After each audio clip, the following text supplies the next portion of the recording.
I actually want to ask you about DeMola. Obviously, was a player that we saw, kind of increasingly as last season went on. Played a few different positions. It seemed like, some of the more experienced guys talked about him as someone that you all saw as having a lot of potential. How have you seen him maybe, coming through an off season and now entering a spring where he can probably see there's a lot more responsibility going to be on his shoulders, sort of embrace that opportunity? Yeah, he saw plenty of responsibility last year. First game that he had to play in, we threw him in for Penn State. So he definitely has a lot of the experience down. He's played in a lot of those big game scenarios. So it's always key to get that in early, I feel like. And as a body playing right tackle, I think he's very fit for the position. He's a long guy, and he definitely has the want to do it. He does a good job moving guys off the ball, and he's very physical at the line of scrimmage. Yeah, obviously sideline. When do you anticipate kind of being full go again? And how, Coach Sig talked about kind of balancing rests for kind of the veterans coming off the extended season you guys had. How was that, and how kind of worn down did you feel after that run? Usually I'm the kind of guy to be able to run back up to the line on the 2 days after the game and still want to be able to hit something. So I am itching a little bit right now, that's for sure. Timeline-wise, I see myself getting back for fall camp. Still going to be managing a lot of weightlifting this off season. I'm not allowed to put a lot of pressure on it, but that's going to change here in a few weeks. Just keeping it very manageable right now, getting back into running pretty slowly, but should be ready by fall camp. Yeah, what did you actually have done? I mean, I know you had like your arm and shoulder kind of in a big sling at one point. Just, was that kind of precautionary or just fixing something that was lingering, or did something happen in the championship game? I guess, what did you actually have done? Yeah, I had a labral tear in my left shoulder. So I was put in a sling after my surgery. I had a good repair done by a lot of doctors back at home. So nothing precautionary. It was just part of the procedure. Carter, last year you talked about DeMola and how he kind of stepped up last year. You guys were relatively healthy. Hopefully that continues this year. But are there any young guys, that were in here in the fall that through winter conditioning, strength and conditioning, anybody kind of caught your eye, or one or two guys that you could see if somebody goes down, they could step up and not miss the beat? Yeah, same class as DeMola, Austin Leibfried. He plays a lot of center, and he's moving around a lot at the guard spots, so he's moving a lot of interior.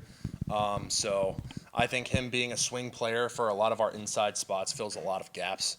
And we've seen that in the past.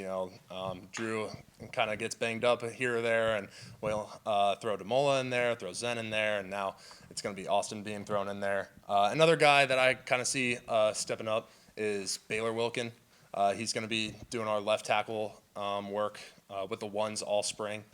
I see him as a really fast dude who can connect to bodies really fast. He's got a good strike. He might be a little bit on the shorter side, but he makes up for it in his length. Carter, your return, can you take us through your decision and the process to come back for your final season to IU? Yeah, I could tell you a lot of things. Like, yeah, I was definitely pondering probably putting my name into the draft this year. I think at the end of the day, I wanted to be able to put on film that even after an injury like this, where I need to have a full repair, is that I can still put the same stuff on film. Because, sometimes that can pop up as a red flag for some programs. And with it being my first time being like this, I have to prove that I can still go out and do all the same things. What's your first impression of Joe Brunner? He's a cool guy. I think he's really good in the run game, gets off the ball really well, and he has low pad level. And he's really smart, too. It's not the first time he's worked with Coach Bostad when he was at Wisconsin for his freshman year. And, I see the stats. I can't say that I've seen him play in too many game scenarios. I haven't watched too much Wisconsin football, but definitely a great body to have in there, and he's moving some dudes off the line of scrimmage pretty well this spring. Not only you, but Bray, and then also Drew returning for another season. I mean, how impactful is that, just having the camaraderie and the connection that this offensive line has returning for this year? Yeah, we're all really close.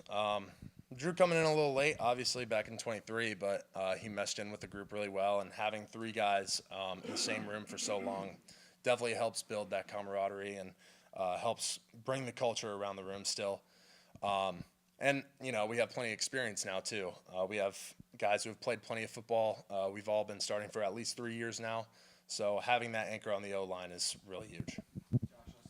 Being sidelined for these spring practices, does it give you a different perspective, like a coach's perspective, or you just want to get back out there? Yeah, a little bit of both. I'm always itching to put the pads on and go crack some dude on the other side of the line of scrimmage. But I would say that taking a step back and being able to see the game from a wider range, like even when I'm watching a game on the TV, like whether it's an NFL or college, I'm watching exclusively O-line play still. So I think it's a good moment for me to be able to see it, especially for our young guys, since we have 3 early enrollee freshmen, to be able to see what they do on the field, and once they come out, to be able to coach them up. Awesome. Thanks, Carter. Thanks, guys.